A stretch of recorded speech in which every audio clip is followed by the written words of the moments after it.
Čau, vítám tě u nového dílu unboxingu na Tutu TV, já jsem Timmy White a dneska si tady představíme tenhle selfie stick mic mikrofon a udělám si tady menší unboxing toho, takže já si myslím, že jdeme rovnou na to, já jsem hrozně zvědavý, jak tohle to funguje. A tady už máme samotný mikrofon, selfie stick mikrofon, vypadá docela hezky, selfie mic. Jinak designově se mi to hrozně líbí, tady tím si to nejspíš zapojíš do mobilu, aby se propojil s mobilem. Podle všeho tady to podporuje všechny typy mobilů. Celkově tady ten mikrofon je strašně dobrý podle mě na točení musically, protože když točíš musically a točíš třeba, dejme tomu lip sync, tak je to hrozně dobrý, že nemusíš jakože dělat že zpíváš do prázdna, ale můžeš zpívat přímo do toho mikrofonu, což je neskutečná výhoda a myslím si, že to bude vypadat strašně skvěle. Tak a my jdeme teď na samotný zapojení telefonu do tohoto mikrofonu. Já už mám tady připravený svůj telefon.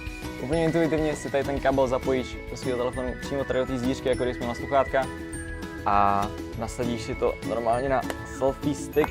Tak a teď tady máme ještě jednu věc. Já jsem zkoumal, co to je. A tohle je port do uší, aby si se slyšel při nahrávání do tohoto mikrofonu.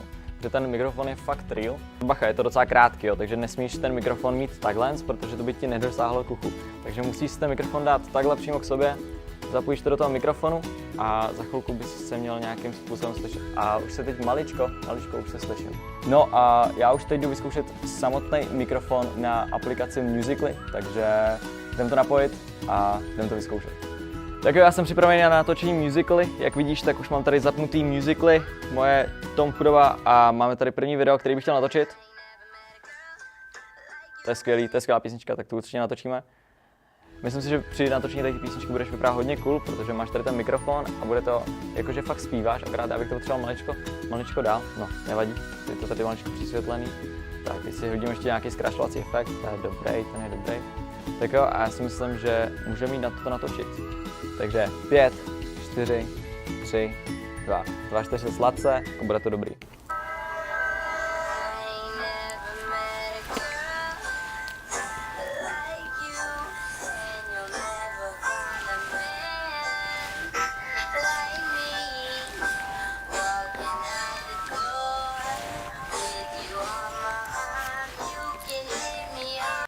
Dobré, tak tady to bychom měli natočený.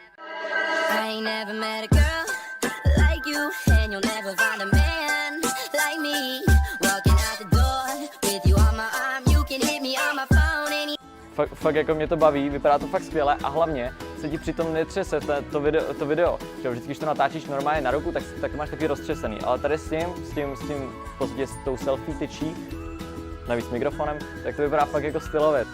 Tak jo, takže za mě tady ten mikrofon prostě super a příště čekej na další unboxing. Čau.